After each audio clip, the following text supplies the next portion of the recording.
Hello everyone. आज के हम इस क्लास में पेपर डिस्कशन करने वाले हैं HTET 2022 और ये पेपर रहने वाला है हमारा लेवल 3 जो कि PGT के लिए होता है। और इस वीडियो में हम डिस्कस करेंगे CDP सेक्शन को। तो चलिए स्टार्ट करते हैं। फर्स्ट क्वेश्चन है हमारे पास, a type of intelligence test in which the difficulty level of questions gradually increase and the time factor is secondary. क्या कह रहा है कि हमें उस प्रकार के बुद्धि परीक्षण को बताना है कि ये किस प्रकार का बुद्धि परीक्षण है जिसमें कि हमारे पास जो डिफ़िकल्टी लेवल है वो धीरे धीरे बढ़ता रहता है और जो टाइम है मैटर नहीं करता, मतलब वो सेकेंडरी है। तो अगर टाइम सेकेंडरी है तो ये हमारा क्या हो जाएगा, पावर टेस्ट हो जाएगा। अगर यहाँ पर कह दे कि टाइम जो है वो सेकेंडरी नहीं है, मतलब वो प्राइमरी है, अगर वो टाइम अगर प्राइमरी है तो वो हमारा कैसा टेस्ट हो जाता है, वो हमारा किसके अंदर आता है, वो हमारा स्पीड टेस्ट के अंदर आता है। वर्बल टेस्ट क्या होता है, जो वर्बली हम टेस्ट लेते हैं वो वर्बल टेस्ट होता है। तो नेक्स्ट क्वेश्चन है हमारे पास, अगला क्वेश्चन है कि a teaching learning strategy in which small groups of students with different level of ability use a variety of learning activities to improve their understanding of a subject। क्या कह रहा है कि एक शिक्षण अधिगम है जिसमें क्या होता है, अलग अलग एबिलिटीज़ के बच्चे छोटे छोटे समूह में बांट दिए जाते हैं और वो अपनी समझ को बेहतर बनाने के लिए अलग अलग जो है एक्टिविटीज़ को करते हैं। तो इसको हम क्या बोलेंगे, इसको हम बोलेंगे कोऑपरेटिव लर्निंग। क्या बोलेंगे, कोऑपरेटिव लर्निंग। यानी ऑप्शन 3 जो है इसके अंदर राइट हो जाएगा। मल्टी सेंसरी लर्निंग क्या होती है, मल्टी सेंसरी लर्निंग का मतलब है कि जब हम मतलब कई सारे सेंसेस को इस्तेमाल करके करते हैं। टीम टीचिंग में क्या होता है, जब 2 टीचर्स मिल करके जो है एक क्लास को पढ़ा रहे होते हैं तो वो हमारा टीम टीचिंग के अंदर चला जाएगा। अगला है हमारे पास Spranger's classification of personality is related to which approach of personality assessment। क्या कह रहा है, जो स्प्रेंजर्स के द्वारा पर्सनैलिटी को क्लासिफाइड, उसकी जो क्लासिफिकेशन थी वो किस तरीके की पर्सनैलिटी की असेसमेंट की अप्रोच है। तो वो अप्रोच है हमारे पास टाइप अप्रोच। कैसी अप्रोच है हमारी, टाइप अप्रोच। नेक्स्ट पर चलते हैं। नेक्स्ट है हमारे पास, which of the following is not the symptom of good mental health of student. क्या कह रहा है कि हमें बताना कि इनमें से कौन सी जो है वो good mental health of student के सिम्टम्स नहीं है, नोट दिया है, नहीं है। लिविंग इन फैंटासी वर्ल्ड यानी काल्पनिक दुनिया में रहना, तो यही हमारा क्या हो जाएगा, इसमें राइट हो जाएगा। बैलेंस इन लाइफ ये है, जीवन में संतुलन तो होना चाहिए अगर गुड मेंटल हेल्थ है। Knowledge of our potential and limitations, अपनी अक्षमताओं और सीमाओं का ज्ञान होना। अगला है फ्री फ्रॉम अनडिजायर वरीज। जो गुड मेंटल हेल्थ के स्टूडेंट्स होते हैं वो ज़्यादा चिंताओं में नहीं रहते हैं, वो फ्री रहते हैं। नेक्स्ट है, when an adolescent is unable to show anger to his parents, then he show his anger to his younger brother. This is an example of which type of defense mechanism। क्या कह रहा है कि एक adolescent है जो कि क्या करता है, अपने माता पिता पर क्रोध दिखाने में असमर्थ है, तो वो क्या करता है, वो अपना क्रोध है छोटे भाई पर प्रकट करता है। तो ये किस तरीके का डिफेंस मैकेनिज्म है, तो ये हमारा कैसा है, डिस्प्लेसमेंट है। कैसा है हमारा डिस्प्लेसमेंट, यानी कि प्लेस किसी और जगह पर करना था लेकिन उसको कर किसी और जगह पर दिया है। According to Piaget cognitive development theory, the basic unit of the cognitive structure that help in the implementation of cognitive behavior is termed as, तो इसको हम कहते हैं स्कीमा। क्या कहते हैं? Schema. Emotional intelligence may be defined as the capacity to reason with emotion in four areas: to perceive emotion, to integrate it in thought, to understand it, and to manage it. Who gave the dimension of emotional intelligence? तो ये किसके द्वारा दिए गए थे? तो ये दिए गए थे मेयर और पीटर सोल्वे के द्वारा। जो 4 एरिया में दिए गए थे वो इनके द्वारा दिए गए थे, और जो डैनियल गोलमैन है, इन्होंने जो है वो 5 एरियाज में दिए थे। नेक्स्ट क्वेश्चन है हमारे पास, Which one of the following is not a direct method for measurement of attitude? तो एटीट्यूड का डायरेक्ट मेथड कौन सा नहीं है, ये हमें बताना है। तो उसका डायरेक्ट जो नहीं है वो है प्रोजेक्शन। बाकी इंटरव्यू, क्वेश्चनरीज और ऑब्जर्वेशन है, ये हमारे कैसे हैं? डायरेक्ट मेथड्स हैं। नेक्स्ट है कि a horse can be brought near water but cannot be forced to drink. This statement reveal the truth of Thorndike which law of learning. क्या कह रहा है कि एक घोड़े को पानी के पास लाया जा सकता है किंतु पीने के लिए बाध्य नहीं किया जा सकता है। तो ये थॉर्नडाइक का जो लॉ ऑफ लर्निंग है वो कौन सा है? तो ये है लॉ ऑफ रेडीनेस। क्या है? Law of readiness. तो थॉर्नडाइक के द्वारा 3 प्राइमरी लॉ दिए गए थे। एक था हमारे पास लॉ ऑफ रेडीनेस, एक था हमारा लॉ ऑफ एक्सरसाइज, और एक था हमारा लॉ ऑफ इफेक्ट्स। तो ये 3 लॉ थे। तो ये वाला जो क्वेश्चंस बना है वो लॉ ऑफ रेडीनेस में है कि घोड़ा तैयार ही नहीं है पानी पीने के लिए। नेक्स्ट है कि which of the following is not a level of teaching. तो टीचिंग का कौन सा लेवल नहीं है? तो टीचिंग का मेमोरी लेवल भी है, अंडरस्टैंडिंग लेवल भी है, और रिफ्लेक्टिव लेवल भी है। कौन नहीं है? तो वो है बेसिक लेवल।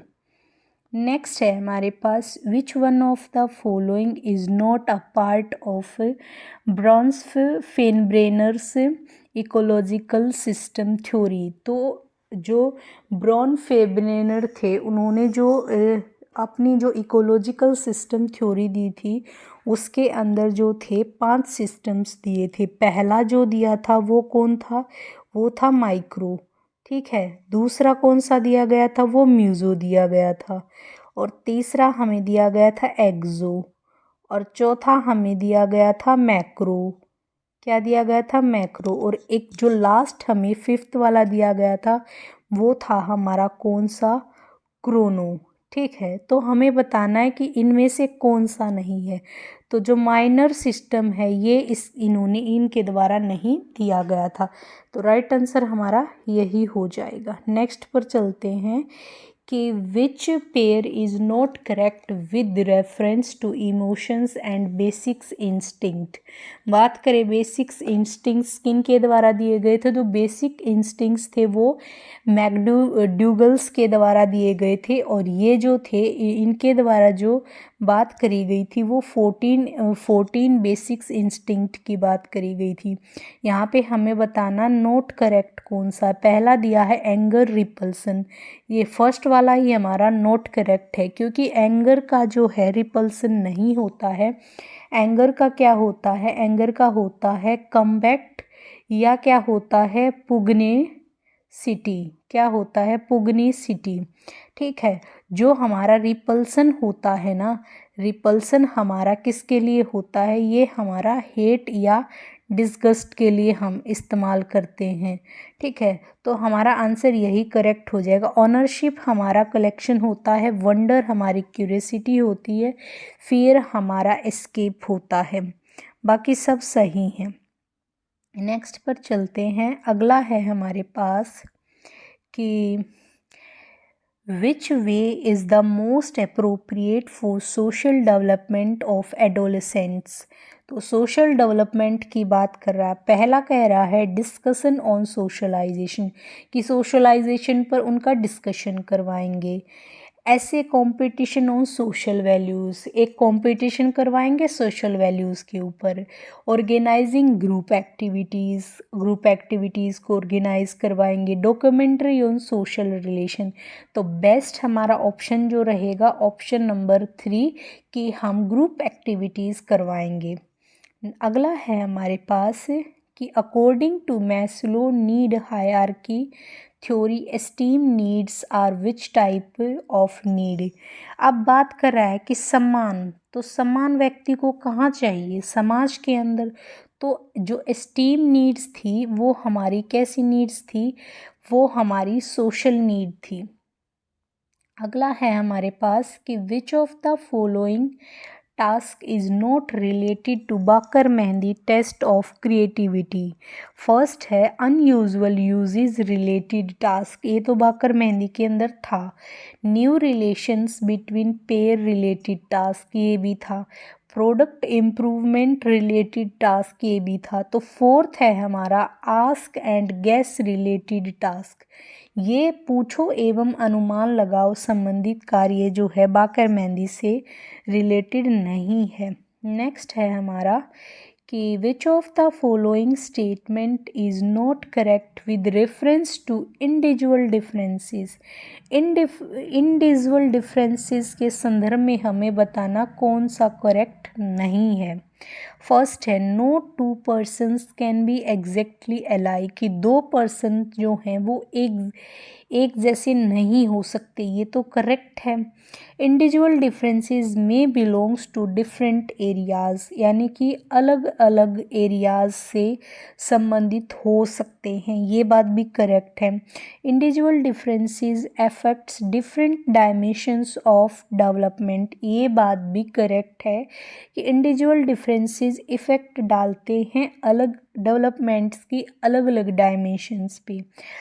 नेक्स्ट कह रहा है कि individual differences arise only due to hereditary, ये जो बात कही गई है ये बिल्कुल गलत कही गई है। तो ऑप्शन हमारा फोर्थ ही इसका करेक्ट हो जाएगा।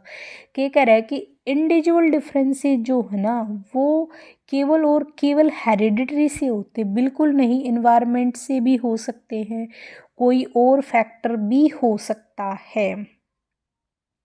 नेक्स्ट क्वेश्चन है हमारे पास कि who is called the father of trait theory for study of personality. तो किसी ट्रेट थ्योरी का फादर कहा जाता है पर्सनैलिटी को, तो वो थे हमारे कौन, एलपोर्ट। कौन थे, एलपोर्ट। तो ऑप्शन फर्स्ट हमारा यहाँ पर राइट हो जाएगा।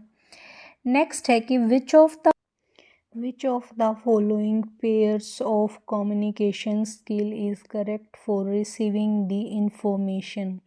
तो हमें इस इंफॉर्मेशन को रिसीव करने की जो कम्युनिकेशन स्किल है वो कौन सी करेक्ट है, ये हमें बतानी है। तो हम इंफॉर्मेशन को कैसे रिसीव करते हैं, या तो आप मेरा सुन रहे हैं तो रिसीव कर रहे हैं, या आप इस पेपर को खुद पढ़ेंगे तो आप रिसीव करेंगे। तो क्या हो जाएगा इसका ऑप्शन नंबर 3, यानी लिसनिंग एंड रीडिंग। नेक्स्ट है हमारे पास कि according to triarchic theory which of the following is not a type of intelligence. तो कौन सी टाइप नहीं है हमारी, एनालिटिकल, क्रिटिकल और प्रैक्टिकल, ये तीनों है हमारी। थ्योरेटिकल जो है इसकी टाइप नहीं है, तो राइट आंसर हमारा यही हो जाएगा। अगला है according to Kohlberg theory at what level of morality is it when morality include self accepted moral principle. तो यहाँ पर किसके अंदर आती है, मोरल प्रिंसिपल जो होते हैं ना वो कोलबर्ग के थर्ड लेवल में आते हैं, और थर्ड लेवल होता है हमारा पोस्ट कन्वेंशनल। नेक्स्ट है हमारे पास कि which of the following is not a general characteristics of adolescent period. क्या बताना है, note. It is transitional period, ये तो करेक्ट है। It is a period of unrealism, ये भी करेक्ट है। It is a time for searching of identity, ये भी करेक्ट है। It is a threshold of puberty, ये तो चारों ही करेक्ट है। इसका मतलब एचटेट ने सबको बोनस दिया होगा इस पॉइंट का। चलिए नेक्स्ट पर चलते हैं। अगला है who develop the thematic appreciation test for the personality of assessment. तो जो थेमेटिक एप्रिसिएशन टेस्ट था वो किसके द्वारा दिया गया था, वो मुर्रे और मॉर्गन के द्वारा दिया गया था। जो बैलक था, बैलक ने क्या दिया था, बैलक ने कैट दिया था। कैट से मतलब चिल्ड्रन एप्रिसिएशन टेस्ट दिया था। नेक्स्ट है what type of reinforcement schedule is it when reinforcement is provided to the learner only after a certain number of responses। किसके बाद, सर्टेन नंबर ऑफ रिस्पॉन्स के बाद आप जो है वो कर रहे हैं। तो ये हो जाएगा हमारा निश्चित अगर संख्या है तो ये हमारा क्या हो जाएगा, फिक्स्ड रेशो हो जाएगा। क्या हो जाएगा यहाँ पर, फिक्स्ड रेशो हो जाएगा। अगर यहाँ पर नंबर की जगह पर टाइम की बात आ जाती तो उसका आंसर होता हमारा फिक्स्ड इंटरवल। क्या होता है हमारा, फिक्स्ड इंटरवल। अगला है according to the moral development theory of प्याजे एडोलेसेंट पीरियड इज। तो मोरल डेवलपमेंट जो प्याजे के द्वारा दिया गया था तो उसमें प्याजे ने एडोलेसेंट पीरियड को क्या कहा था। तो प्याजे के अनुसार जो एडोलेसेंट पीरियड था वो था स्टेज ऑफ ऑटोनोमस मोरालिटी। क्या था, stage of autonomous morality.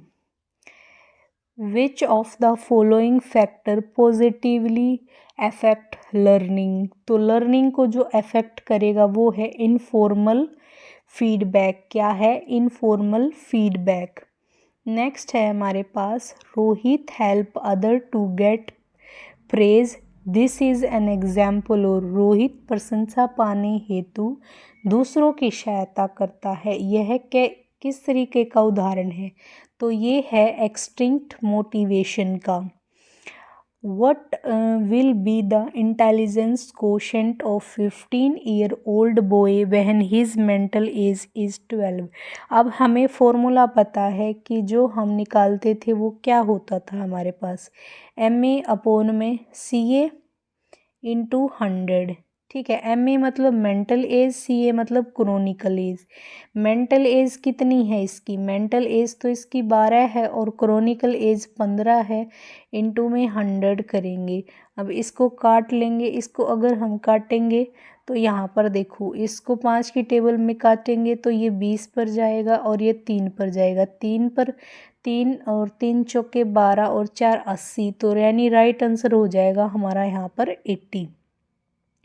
Next है as a teacher which of the following work would not be done by you to develop the creativity of the student. पहला encouragement of originality, ये तो right है। अगला है removal of fear, ये भी right है।